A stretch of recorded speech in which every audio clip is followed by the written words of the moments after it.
할렐루야. 오늘은 잠언 27장 1절에서 8절 말씀을 가지고 무지한 인생에게 주는 교훈이란 제목을 정했습니다. 본문은 어떤 주제를 일관성 있게 다루고 교훈하는 것이 아니라 한 절 한 절 우리 인생에게 필요한 말씀들을 연결해 놓은 것입니다. 굳이 통일성을 찾아본다면 그것은 무지한 우리 인생에게 주는 아름다운 교훈이라고 할 수 있을 것입니다. 인간은 모든 것을 다 아는 듯 하여도 실상에 있어서는 너무도 무지한 존재인 것입니다. 때로는 현명하게 사는 사람들도 알고 보면 무지하기 이를 데 없어서 자랑이나 교만에 빠져들기 때문인 것입니다. 무지한 인생이란 보편적인 인생 전부를 지칭한 말이라고 보면 되겠습니다. 왜냐하면 인생은 그 자체가 무지하기 이를 데 없기 때문인 것입니다. 첫째 주는 교훈은 내일 일을 자랑하지 말라는 것입니다. 사람들은 은연중에 자랑하고픈 마음을 가지고 있습니다. 특히 아직 오지도 않는 미래에 대한 어떤 기대나 소망을 막연히 믿고 자랑하는 경우가 있습니다. 예수님은 누가복음에서 어리석은 부자의 이야기를 들려주었습니다. 어떤 부자가 농사를 많이 지어 소출이 많음에 창고에 쌓아두고 만족하여 말하기를 내 영혼아 여러 해 쓸 물건을 쌓아두었으니 평안히 쉬고 먹고 마시고 즐거워하자 하되 하나님은 이르시되 어리석은 자여 오늘 밤에 내 영혼을 도로 찾으리니 그러면 너 예비한 것이 네 것이 되겠느냐라고 말씀하신 것입니다. 내일 일을 알지 못하는 것이 인생입니다. 고로 내일에 대하여 자랑하고 뽐내는 것은 어리석은 인생, 무지한 인생인 것입니다. 본문 1절 말씀에 너는 내일 일을 자랑하지 말라. 하루 동안에 무슨 일이 날는지 내가 알 수 없음이라고 말씀하고 있습니다. 내일 일을 알지 못하는 사람들은 믿음의 결단을 내일로 미루는 경우를 보게 됩니다. 이것은 정말 어리석음의 소치인 것입니다. 사도행전 24장에 보면은 총독 벨릭스는 사도 바울의 전도를 받고 내일로 미루었습니다. 시방은 가라. 내가 틈이 있으면 너를 부르리라고 했습니다. 그러나 그 이후에 벨릭스가 다시 바울을 불렀다거나 복음을 받아들였다는 기록은 없습니다. 인생에 한 번 찾아온 구원의 기회를 내일로 미룸으로 영원히 때를 놓치는 경우가 있으니 심히 안타까운 일이 아닐 수 없습니다. 내일은 늘 장밋빛 삶이나 무지개 색깔의 삶만 펼쳐지는 것이 아닙니다. 잿빛이나 칠흑같이 캄캄한 날이 올지도 모릅니다. 원치 않는 질병이 찾아오고 원치 않는 죽음이 찾아오는 것도 내일에 있을 가능성이 있는 것입니다. 그러므로 우리는 무지하게 내일에 대해 자랑하지 말고 내일에 대해 솔직하게 말할 수 있어야 하는 것입니다. 한국의 산 순교자란 별명을 가졌던 안희숙 여사는 그가 지은 노래곡에서 내일 일은 난 몰라요 하루하루 살아요 불행이나 요행함도 내 뜻대로 못해요 라고 했습니다. 정말 솔직한 고백이라고 믿습니다. 더 이상 무지하게 살지 않으려면 내일 일에 대해서 난 모른다고 솔직하게 말하는 것이 가장 현명한 대답인 것입니다. 그런 솔직한 대답을 하는 사람이라면 인생을 진지하고 겸손하게 살아야 할 것입니다. 그리고 하루하루를 하나님의 뜻대로 최선의 삶을 살도록 해야 할 것입니다. 두 번째로 2절에 자기 자신을 자랑하지 말라고 했습니다. 2절 말씀에 타인으로 너를 칭찬케 하고 내 입으로는 말며 의인으로 너를 칭찬케 하고 내 입술로는 말찐이라고 했습니다. 오늘날은 소위 자기 PR의 시대라고 하지만은 그것은 어디까지나 상업적인 전략이요, 진지한 인생 삶에 있어서는 스스로 자신을 자랑하는 것은 결국 무지의 소치라고 볼 수밖에 없습니다. 성경에 보면 자기 자신이 자기 믿음을 자랑한 사람은 바로 바리새인들이었습니다. 이들은 결국 그러한 자기 자랑 때문에 예수님으로부터 가장 가혹한 비평을 듣는 사람들이 되었습니다. 그러나 자신의 입으로는 오로지 한마디도 자랑하지 않았지만은 예수님으로부터 칭찬받은 사람들이 있습니다. 누굽니까? 세례 요한입니다. 그는 스스로 말하기를 나는 그리스도의 신들매를 풀기도 감당치 못할 자라 했지만은 예수님은 말씀하시기를 여자가 낳은 자 중에 세례 요한보다 큰 자가 일어남이 없도다라고 극찬을 했던 것입니다. 또한 사람 백부장을 볼 수 있습니다. 이 백부장은 예수님에게 종의 치유를 부탁하면서 주여 내 집에 들어오심을 감당치 못하겠나이다라고 겸양했습니다마는 예수님은 말씀하시기를 이스라엘 중에도 이만한 믿음을 만나보지 못하였다고 했습니다. 스스로 자신을 칭찬하는 것은 그 자체가 온당치 못한 일인 것입니다. 자기 자신을 칭찬하는 만큼 그 반대 급부의 취약점이 있음을 모르는 무지의 결과인 것입니다. 그러나 만약 타인이 칭찬을 해준다면 그것은 본인에게 아무런 부담이 되지 않을 것입니다. 셋째, 분노를 말하지 마라. 분노를 바라지 말라라는 말씀입니다. 돌은 무겁고 모래도 가볍지 아니하거니와 미련한 자의 분노는 이들보다 무거우니라. 분은 잔인하고 노는 창수같이 같거니와 투기 앞에야 누가 서리오라고 오늘 본문은 말씀하고 있습니다. 분노는 순간적으로 발동되는 것입니다. 아무리 선한 사람이라도 일순간에 일어나는 분노를 막을 길이 없습니다.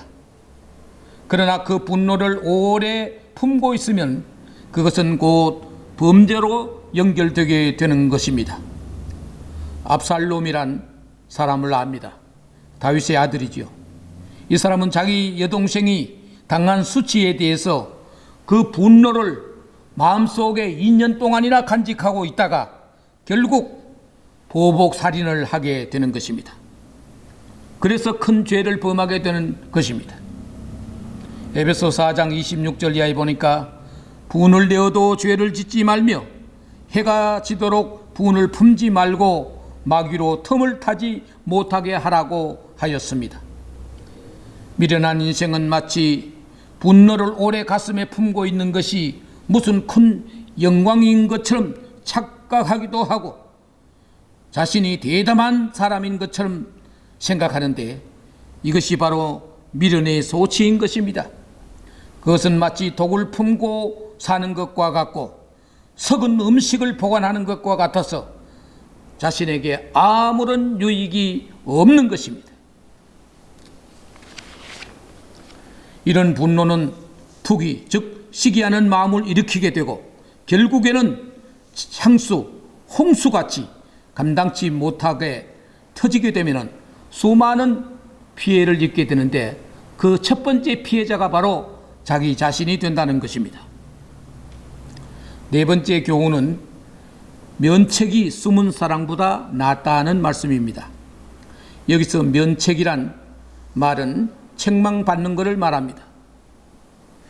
세상 그 누구도 책망받는 일을 즐거워할 사람이 없습니다.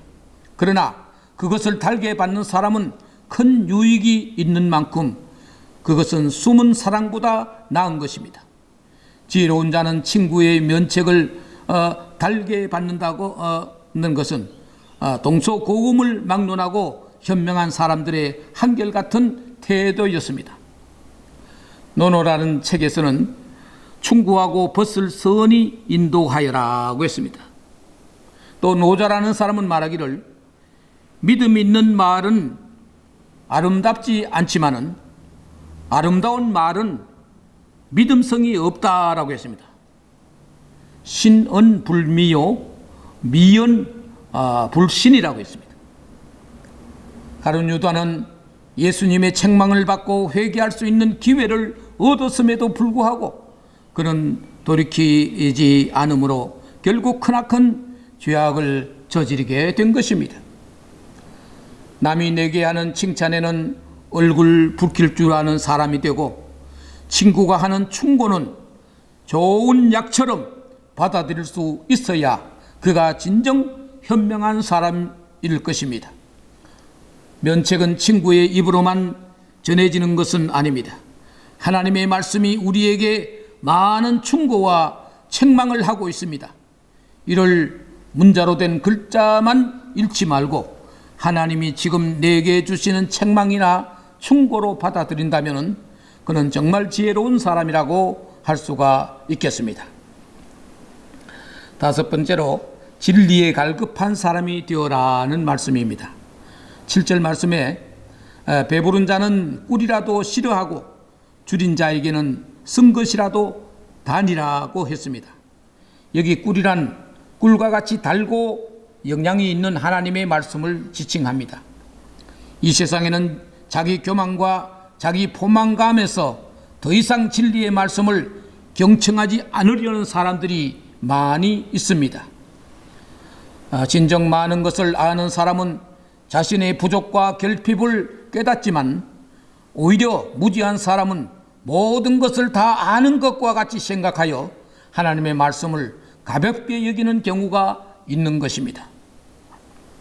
줄인 자란 바로 겸손한 자를 일컬어 하는 말입니다. 겸손한 자는 달고 쓴 것을 다 받아들입니다. 즉 영광도 고난도 함께 감사함으로 받는 자를 뜻하는 것입니다. 시편 119편 71편 말씀에 고난당한 것이 내게 유익이라 이로 인하여 내가 주의 율례를 배우게 되었나이다 라고 했습니다. 음식물을 섭취함에 있어서도 늘 단 것만 취하면 해가 되는 것과 같이 하나님의 말씀도 좋은 위로의 말씀도 받을 뿐만 아니라 무서운 경책의 말씀, 충고의 말씀도 받아들여야 하는 것입니다. 하나님이 주시는 축복만 넙죽넙죽 받지 말고 하나님이 주시는 고난의 선잔도 기꺼이 받아들일 수 있어야 우리가 온전한 믿음의 사람으로 성장할 수가 있을 것입니다. 끝으로 마음을 정착해서 살아야 한다고 했습니다. 8절 말씀에 본향을 떠나 유리하는 사람은 보금자리를 떠나 떠도는 새와 같느니라고 했습니다. 이 말씀은 사람이 자기가 처해야 할 위치에서 자기 본분을 잘 해야 한다는 말씀입니다. 특히 하나님의 종들이나 하나님의 백성들이 하나님으로부터 받은 사명을 의식하고 잘 수행해야 함을 뜻하는 말씀입니다. 인간적 생각으로 혹은 인간적 계산으로 더 나은 유익만 쫓다가 오히려 아무런 소득을 얻지 못하고 낭패하는 경우를 많이 보게 됩니다.